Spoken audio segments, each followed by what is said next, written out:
Good morning students, welcome to the accountancy class.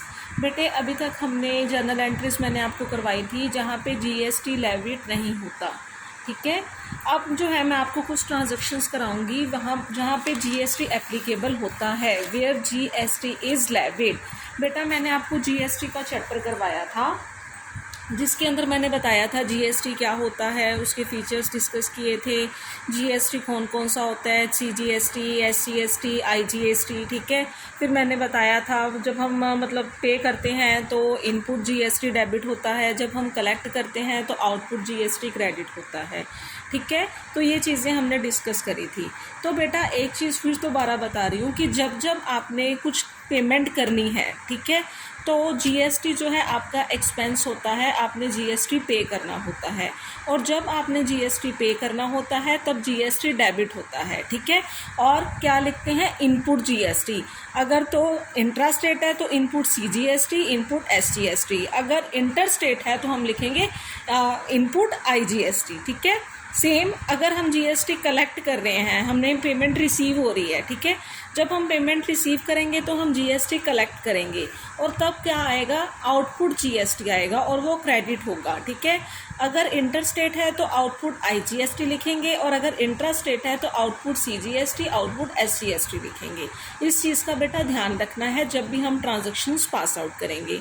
मान लो बेटा मैंने फर्स्ट ट्रांजैक्शन यहाँ पे लिखी है, bought goods for रुपीज़ 5,000, 5,000 रुपये की गुड्स परचेज करी, plus CGST and SGST at the rate of 6% each. दोनों पे CGST और SGST लगेगा कितना, 6%। जब जब बेटा हम गुड्स परचेज करेंगे, ठीक है, तो व्हाट कम्स इन गुड्स। जब हम गुड्स परचेज करते हैं तो हम क्या लिखते हैं, परचेजिज अकाउंट डेबिट। अब देखो बेटा आपने गुड्स परचेज करी हैं तो आपने पेमेंट करनी है, तो जब आपने पेमेंट करनी है ये आपका एक्सपेंस हो गया, ठीक है। तो ये आपका एक्सपेंस है तो उस केस के अंदर जीएसटी डेबिट होगा, ठीक है।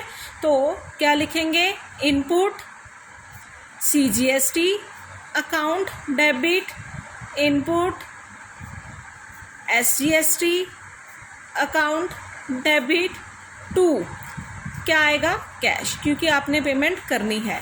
तो ये आपका एक्सपेंस है। बेटा जब भी हम कुछ परचेज करेंगे तो हम पेमेंट करते हैं, तो उस केस के अंदर आप जीएसटी पे करोगे।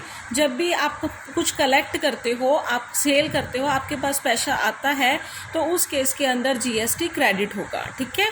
तो परचेजेस कितने की हैं, 5,000 की। 5,000 के ऊपर 6% सीजीएसटी कितना आया बेटा, 300। 6% एसजीएसटी कितना आया, 300। टोटल कितना हो गया, 5,600, ठीक है।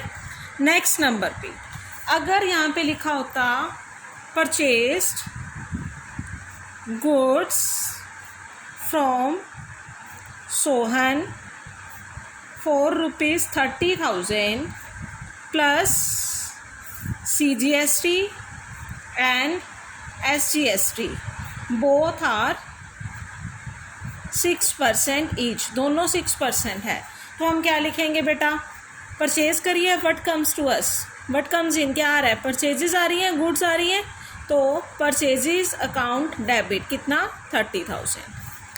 अब यहाँ भी बेटा आपने परचेज किया है तो जब आप कुछ खरीदते हो आपको जीएसटी पे करना पड़ता है। पे करना है तो आपका एक्सपेंस है, इनपुट एक्सपेंसेस डेबिट होते हैं, input CGST account debit, input SGST account debit to.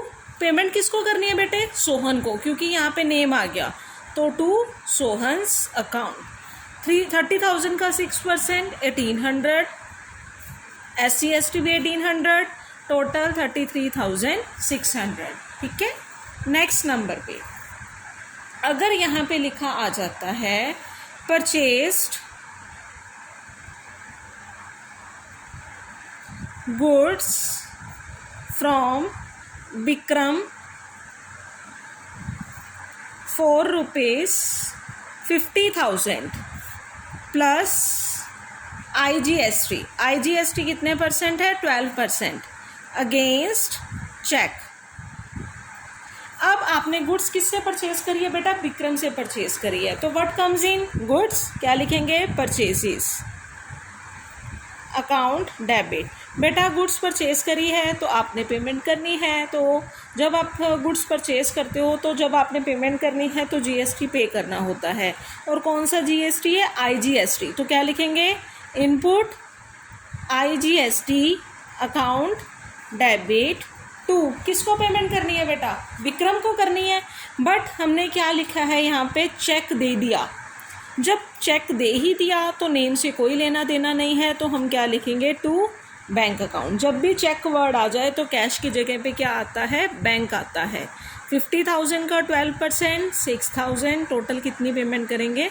56,000। ठीक है। नेक्स्ट नंबर पे अगर यहाँ पे लिखा आ जाता sold goods for ₹6,000 plus CGST and SGST at the rate of 6% each. अब आपने गुड्स सेल करी हैं। जब आप गुड्स सेल करोगे तो क्या आएगा बेटा? आपके पास कैश आएगा, कैश अकाउंट डेबिट।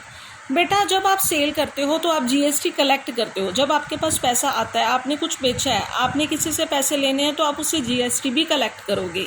तो cash account debit to sales account to output.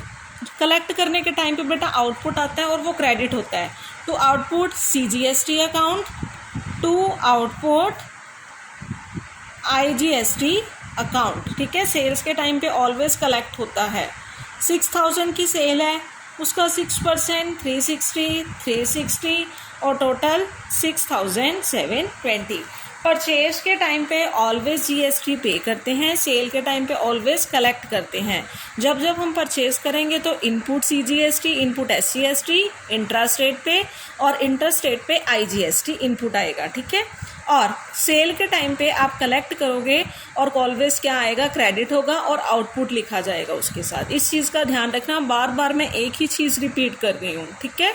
Next number पे वो बेटा एक यहाँ पे गलती से आईजीएसटी लिखा गया, एसजीएसटी है। ठीक है। तो सीजीएसटी और आउटपुट एसजीएसटी अकाउंट। ठीक है। नेक्स्ट नंबर पे देखो, sold goods to Sohan for ₹30,000 plus CGST and SGST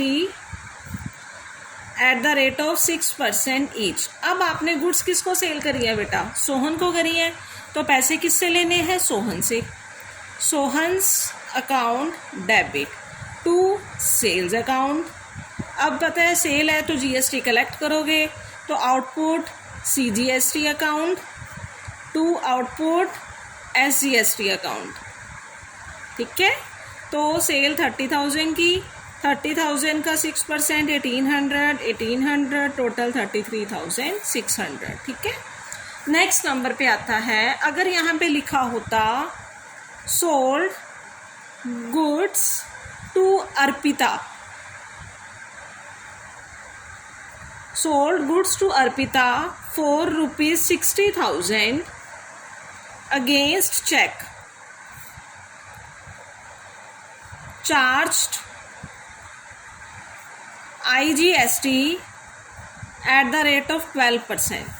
आपने अर्पिता को गुड सेल करी हैं और उस पर IGST चार्ज किया 12%। सबसे पहले व्हाट कम्स इन बेटा? Cash account debit to sales account to, अब एक ही टैक्स है, टू आउटपुट आईजीएसटी अकाउंट। ठीक है। 60,000 की सेल है, उसका 12% 7,200, टोटल कितना आ गया? 67,200। बेटा ये सारी एंट्रीज जो है अभी मैंने थोड़ी करवाई है, अभी कल आपको और थोड़ा बताऊंगी कि कौन कौन सी एंट्रीज कैसे कैसे हमने पास आउट करनी है। सो आज के लिए बेटे इतना ही। So thank you students, good bye.